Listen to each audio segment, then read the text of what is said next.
Sustainable Development Goals (SDGs) doirasida oziq-ovqat xavfsizligini va sog'lom ovqatlanishni ta'minlash masalalari ustuvor yo'nalishlardan biri hisoblanadi. Xususan, SDG 2 ochlikka barham berish maqsadi oliy ta'lim muassasalari faoliyatida ham muhim ahamiyat kasb etadi. Ushbu maqsadlardan kelib chiqqan holda Termiz iqtisodiyot va servis universitetida talaba yoshlar va professor-o'qituvchilar uchun xavfsiz, sifatli va muvozanatli ovqatlanish muhitini yaratishga qaratilgan tizimli ishlar amalga oshirilmoqda. Universitet miqyosida oziq-ovqat xavfsizligini ta'minlash tizimi doirasida Termiz iqtisodiyot va servis universitetida oziq-ovqat xavfsizligini ta'minlash, avvalo universitet hududida faoliyat yuritayotgan oshxona va ovqatlanish punktlarida sanitariya-gigiyena talablariga qat'iy rioya etilishi orqali yo'lga qo'yilgan. Ovqat tayyorlash va realizatsiya qilish jarayonlarida mahsulotlarning sifat sertifikatlari, saqlanish muddati hamda kelib chiqish manbalarining muntazam nazorat qilinishi tizimi shakllantirilgan. Shuningdek, universitetda ovqatlanish jarayonlarini boshqarishda mas'ul tuzilma va mutaxassislar tomonidan doimiy monitoring olib borilib, talaba va xodimlarning sog'lig'iga salbiy ta'sir ko'rsatilishi mumkin bo'lgan omillarni oldini olishga alohida e'tibor qaratilmoqda. Bu yondashuv oziq-ovqat xavfsizligini institutsional darajada ta'minlashga xizmat qilmoqda. Sog'lom va muvozanatli ovqatlanish muhitini yaratish orqali universitetda sog'lom ovqatlanish tamoyillarini joriy etish maqsadlarida oshxona menyulari ratsional ovqatlanish talablari asosida ishlab chiqilgan.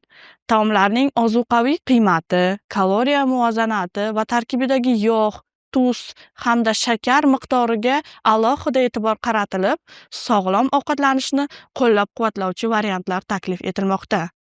Bundan tashqari, talabalarning individual ehtiyojlarini inobatga olgan holda parhez, vegetarian va allergenlarsiz ovqatlarni tanlash imkoniyatlari yaratilgan. Bu esa oziq-ovqat xavfsizligini nafaqat sifat, balki inkluzivlik nuqtai nazaridan ham ta'minlashga xizmat qilmoqda.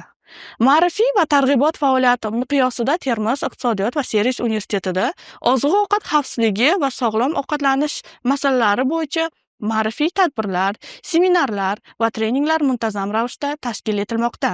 Ushbu tadbirlar doirasida talabalar o'rtasida sog'lom ovqatlanish madaniyatini shakllantirish, fast food mahsulotlarining salbiy oqibatlari hamda to'g'ri ovqatlanishning o'quv jarayoni samaradorligiga ta'siri yuzasidan tushuntirish ishlari olib borilmoqda.